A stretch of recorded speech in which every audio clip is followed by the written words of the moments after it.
अभी श्री आचार्य जी के मुखारविंद से आप हम सब लोगों ने मधुवई गाथा भगवत गाथा का श्रवण किया। श्रीमद् भागवत जी के दो परंपराएं हैं, एक सनकादि परंपरा, एक शेष परंपरा, एक ब्रह्म परंपरा। अभी आप हम लोग जो यहाँ अनुभव कर रहे हैं ये नारदीय परंपरा है, जो ब्रह्मा जी के द्वारा प्रदत्त जो विद्या है वो नारद जी तक, नारद जी से व्यास जी को, व्यास जी से हम सबको। तो नारदीय परंपरा में श्री नारद जी कहते हैं रमयत त्यातुरम जगत, गाद्य वाद्य नृत्य वाद्यादि गीतादि के साथ श्रीमद् भागवत जी का श्रवण कराया जाता है। यह नारदीय परंपरा है और इस परंपरा में श्रवण करने में बड़ा आनंद भी आता है। इसमें संगीत का भी आनंद और सामगान का भी आनंद, सभी श्रुति सिद्धांत इसमें निष्पन्न हो जाते हैं। जो भगवान ने कहा वेदानाम सामवेदोस्मि, तो सामवेद का भी अनुभव यहाँ हम लोग अनुभव कर रहे हैं गायन माध्यम के द्वारा। अस्तु, इस परम पावन पवित्र कर्म में संतों के सहसा हम लोग दर्शन कर पा रहे हैं। अभी अत्यंत कृपालु मेरे ऊपर दया करके, अति वात्सल्य रख करके श्री महाराज जी का पदार्पण हुआ है। इस प्रकार से आयोजन प्रयोजन भगवदीय कार्य में संत स्वतः ही आकृष्ट हो जाते हैं। वो दया परवश होकर के जनता जनार्दन को दर्शन देने के लिए सहसा प्रकट हो जाते हैं। महाराज जी ने आज सूचना भी नहीं दी थी। ऐसे दयालु महापुरुष हैं, हम लोगों को सहसा दर्शन दे रहे हैं। और मेरे ऊपर तो इनकी बात से लेके वर्षा होती है, ऐसा हमको अनुभव होता है। किसी प्रकार से अपेक्षा भी नहीं है महाराज जी को, केवल सत्कर्म के लिए उतने दूर से हम सबको दर्शन देने के लिए आए हैं। कथा श्रवण करना तो केवल बहाना है, लेकिन महापुरुष का इस प्रकार से सहसा प्रकट होना हम सब के ऊपर अनुग्रहित करने के लिए आप यहाँ पर पधारे हैं। हम तो संकोच बसात किसी यत्र तत्र संतों को आह्वान करने में भी बहुत मुझे संकोच हो रहा है वर्तमान में, क्योंकि इस परिस्थिति के व्यवस्थापक गण उस उदारता से प्रस्तुत नहीं आ रहे हैं सामने। फिर भी संत महापुरुष लोग सहसा कृपा करके यहाँ पर आ रहे हैं। बंधुओं, भगवान के अति अनुग्रह होता है, तो इस प्रकार से चित्त शोधन का कार्य, मनस शुद्धि का कार्य भगवान स्वयं ही कृपा करके किसी न किसी के माध्यम से कराते हैं। इस सोमू नगरी का सौभाग्य देखिए, यहाँ पर बैठ के हम लोग श्रीमद् भागवत जी का श्रवण कर रहे हैं। इससे चित्त का शोधन होता है, मन शुद्धि होती है। जब मन शुद्धि होती है तभी भगवान में मन लगता है, अन्यथा हम लोगों का मन तो संसार में ही रमा हुआ है। यहाँ पर मन की शुद्धि हो रही है, चित्त की शुद्धि हो रही है, और भगवान यज्ञ नारायण के श्री चरणों में जाकर के हम लोग जब दर्शन करेंगे तो हमारे प्रारब्ध कर्म भी पवित्र होंगे। पूर्व संचित जो प्रारब्ध कर्म है, अनिष्ट कर्म है, सारे अनिष्ट कर्म उस आहुति का दर्शन करते ही समाप्त हो जाते हैं। ऐसा दिव्य अवसर आपके इस सोमू नगरी में प्राप्त है। यह भगवान का श्रृंगार है जो आप लोग देख रहे हैं, यज्ञ मंडप। ऊपर वाला जो श्रृंगार भगवान का श्री मुकुट है, और मध्य देश का जो कंठा है भगवान का कंठाहार है। फिर नीचे वाला जो प्रदेश देख रहे हैं भगवान का, यह वक्षस्थल है। सबसे नीचे वाला पीढ़ी भगवान का ये करधनी है। इस प्रकार से षोड़शात्मक भगवान का स्वरूप है, यज्ञ स्वरूप। उसमें देखिए 16 खंभे बने हुए हैं मध्य में। वो 16 खंभा क्या है? षोड़श कला है। भगवान के विषय में जब चर्चा होती है तो भगवान को षोड़शात्मज कहा जाता है। 16 कला से भगवान युक्त हैं। उसी 16 कला से यह भगवान यज्ञ स्वरूप में प्रतिष्ठित हैं। और मध्य में जो वेदी है भगवान का प्राण स्वरूप है, वो निज स्थान है, वहां भगवान विराजे हैं। सूर्य चंद्र आदि जितने नक्षत्र आदि देवता हैं सब प्रतिष्ठित हैं।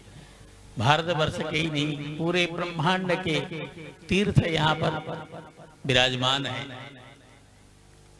33 प्रकार के जो हमारे देव हैं वो भी यहाँ पर प्रतिष्ठित हैं। जानने का विषय एक और है, हम लोग सनातनी हैं। सनातन धर्म में बहुत कुछ बिना जाने ही बहुत कुछ बोला जाता है। तो 33 कोटि देवता ऐसा हम लोग बोलते हैं। कोटि वहां पर प्राकार भेद है, 33 संख्या है, 12 आदित्य, 11 रुद्र, 8 वसु, पूषा अर्यमा। इस प्रकार से 33 कोटि के देवता में ही सारा प्रकल्प है। 33 एक प्राकार है, इसको भी हम सबको जानना चाहिए। दूसरी बात, हम लोग सनातन धर्म के संरक्षक हैं, संवर्धक हैं। चर्चाएं बहुत कुछ होती है, महाराज आजकल तो ऐसा हो रहा है, ऐसा हो रहा है, ऐसा हो रहा है, पर उसके जिम्मेदारी भी आप हम ही हैं। हम कितने बार अपने इष्ट के दर्शन के लिए जाते हैं, कितने बार हम अपने बच्चों को प्रेरणा देते हैं। गांव में नगर में बहुत से मंदिर हैं, अपने अपने इष्टता को स्वीकार करके तब मंदिरों में जाकर के प्रतिदिन नियम पूर्वक भगवान का दर्शन करना चाहिए। ये हमारा सनातन है, इसी सनातन बीज से हमारा धर्म की रक्षा हो। आज इतना विशाल आयोजन बहुत दिन से प्रचार प्रसार करते हुए 1 मास पर्यंत प्रचार प्रसार होने के बाद भी चोमू के जनता जनार्दन के प्रतिनिधिभूत आप लोग सब लोग हैं जो बैठे हुए हैं, बड़े तपस्वी हैं, बड़े श्रद्धावान हैं। ये प्रणम्य है आप सब, क्योंकि आप लोग कठोर भूमि में बैठे हुए हैं, फिर भी श्रद्धा है। उस श्रद्धा का परिचय आप लोग दे रहे हैं। फिर भी हम तो जानते हैं बहुत दिन से आ रहे हैं चोमू।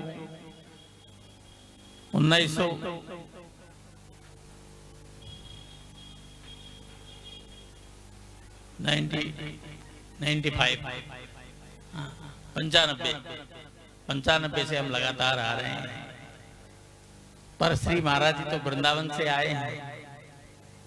कल शाम को बैठे, महाराज जी हमने बहुत नाम सुना था आपका, चोमू में आपका बहुत विशाल आयोजन होता रहता है, जनता जनार्दन बहुत आती है, इसलिए महाराज जी ने ब्रजवाणी टीवी भी यहाँ पर लाके प्रसादित किया और सानंद सपरिकर आप सबको अनुग्रह करने के लिए सबको बुला करके ले आए।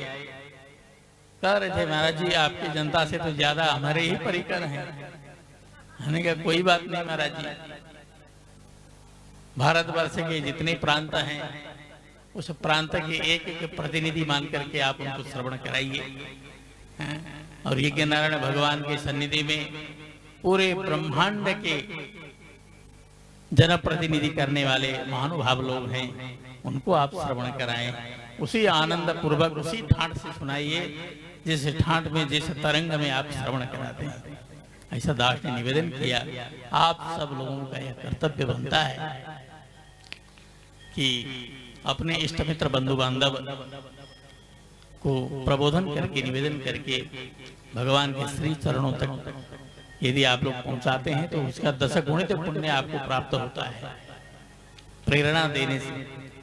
इसलिए प्रेरणादायी बन करके श्री महाराज जी को संवर्धन करने के लिए आप कल से 10 गुण उत्तर होकर के आप लोग यहाँ उपस्थित होंगे। अब हम यज्ञ नारायण भगवान की आराधना संपन्न कराने के लिए उससे पूर्व श्री महाराज जी के मुखारविंद से हम लोग आशीर्वचन प्राप्त करेंगे।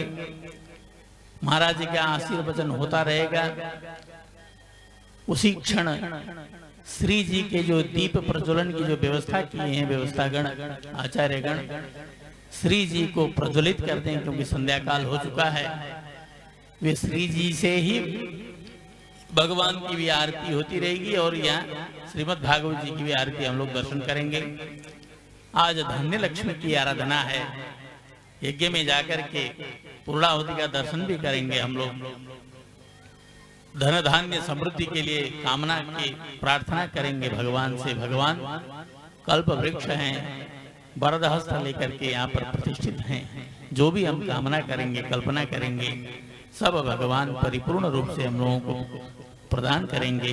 इसी आशा के साथ हम श्रीपाद श्री चरणों में, श्री महाराज जी यद्यपि वृंदावन के उपासक हैं, पर अयोध्या से इनका संबंध है।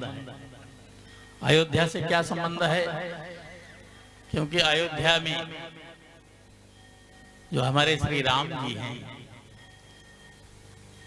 उन्हीं के नाम से आप जाने जाते हैं, श्री राम मनोहर शरणदास जी महाराज। ऐसे परम दिव्य संत आप हमके सामने उपस्थित हैं। आपके द्वारा हम लोग आसिंचित होने के बाद पुनः श्रीमद् भागवत जी की आरती, उसके बाद यज्ञ नारायण भगवान का दर्शन